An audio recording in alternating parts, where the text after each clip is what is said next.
Expand design, a roomy cabin, dual tone interiors, 15 smart utility spaces, and a large boot space, all there to expand your life. Welcome to Easy Space.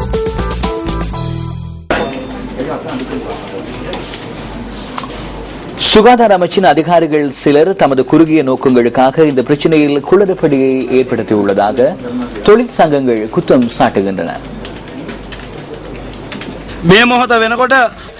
அரசாங்கத்தை கவிழ்க்கும் சூழ்ச்சியொன்றை அதிகாரிகள் தற்போது முன்னெடுத்துள்ளமை தெளிவாக புலப்படுகின்றது. தற்போதைய அரசாங்கத்துக்கு எதிராக அரசியல் எதிர்ப்பொன்று தோன்றியுள்ளது. இந்த ஊழியர்களை வீதிக்கு இறக்கி இந்த போராட்டத்தை முன்னெடுத்து எதனை அவர்கள் எதிர்பார்க்கின்றார்கள் என்பது தெளிவாக எமக்கு புரிகின்றது.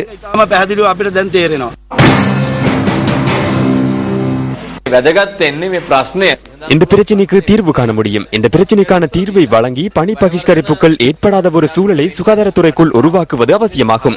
எனினும் அவ்வாறு செய்யாது தேவையற்ற போராட்டங்களை நாளாந்தம் சுகாதார அமைச்சின் ஊடாக செயற்படுத்துகின்றனர். ஏன் இவ்வாறான பிரச்சனைகளை தோற்றுவிக்கின்றீர்கள் என்பதே எமக்குள்ள பிரச்சனையாகும்.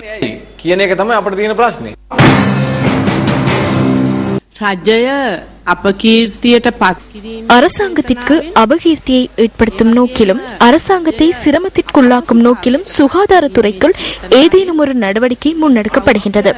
அதனால் கலந்துரையாடலின் ஊடாக சுகாதார ஊழியர்களின் பிரச்சனைகளை தீர்க்க முடியாத நிலை தற்போது எழுந்துள்ளது.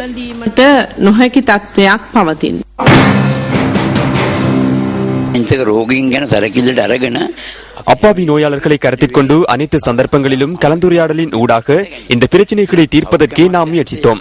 எனினும் சுகாதார அமைச்சின் சில அதிகாரிகள் இந்த பிரச்சனைகள் குறித்து உரிய வகையில் அவதானம் செலுத்தாதுள்ளமையினால் இவ்வாறான போராட்டங்களுக்கு எமக்கு முகம் கொடுக்க வேண்டி ஏற்பட்டுள்ளது.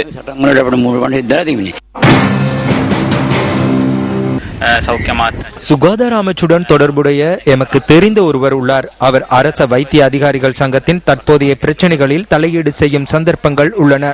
அவரின் பங்கு பெற்றுதலின் ஊடாக பல சந்தர்ப்பங்களில் தொழிற்சங்கங்களுக்கு இடையில் பல பிரச்சனைகள் ஏற்பட்டுள்ளன. அதனால் சுகாதார அமைச்சு இது தொடர்பில் உரிய தீர்மானம் ஒன்றை எடுக்கும் என நாம் நம்புகின்றோம்.